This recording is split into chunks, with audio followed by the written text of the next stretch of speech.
Today marks 30 years since a volcanic mudslide buried the town of Armero in Colombia. Now, the mudslide was caused by the explosion of the Nevado del Ruiz volcano. Even though experts had warned the government to take action months before the tragedy, no one expected that the mudslide would wipe out the entire town. Almost 30,000 people died in that tragedy. The images of that rescue mission shocked the world.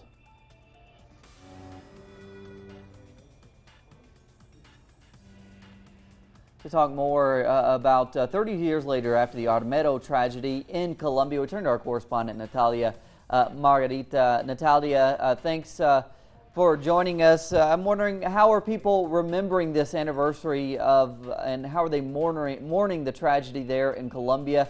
Are there going to be events there? How are they doing it? Yeah, in fact, since yesterday, Cody, for instance, the National Symphonic Orchestra offered a concert right there in the place of the tragedy in Armero town, some 160 kilometers northeast of Bogota. So, as I said before, they offered this concert in the memory of the nearly around 30,000 victims of this tragedy. Now, today, as we commemorate the 30 years of this tragedy, there are many activities taking place there. Among them, the screening of documentaries that have been produced on this tragedy, on the events that day, and also commemorations for the children, not just the children that lost their lives, but also those children that lost their parents. Many of the victims also are survivors, are gathering there in Armero today after 30 years. Now, President Juan Manuel Santos is expected to visit the place not today but tomorrow in order to pay respect to the victims of those events, Cody. Now, the authorities there, Natalia, they've been held responsible for the tragedy. Some say it really could have been prevented. Update us and sort of fill us in here on the legal proceedings against officials for what happened.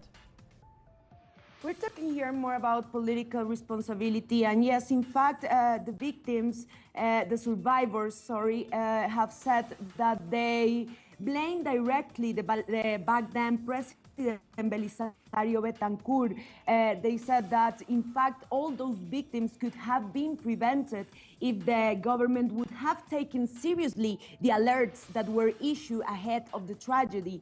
Let's remember that geologists, institutions of geology, talk about this tragedy, announced in a way this tragedy ahead of the events. Also, for instance, volcanic ashes were covering the whole town ahead of the mudslide that killed thousands of people. So they, especially directly, President Belisario Betancour has been blamed. Right today, victims that have been speaking in national media outlets, they insist that 30 years after President Belisario, the back then President Belisario Betancour, should be held accountable for negligence and omissions that led to the death of thousands of people during those events, Cody. Very quickly, Natalia, 30 years later, do we know if Colombia is more prepared to respond to natural disasters like that one? It has been said that definitely the Armero tragedy set a precedent, Cody.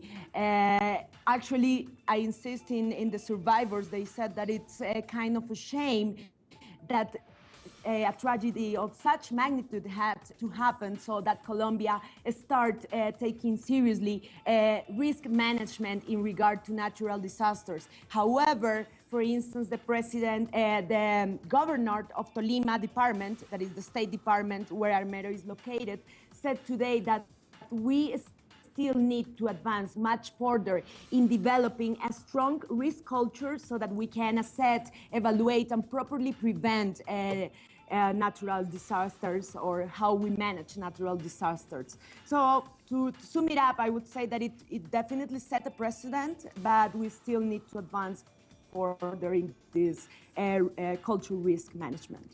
30 years later, after the tragic death of almost 30,000 people, such a staggering number, Natalia. Thanks so much. Back to you, Kurt.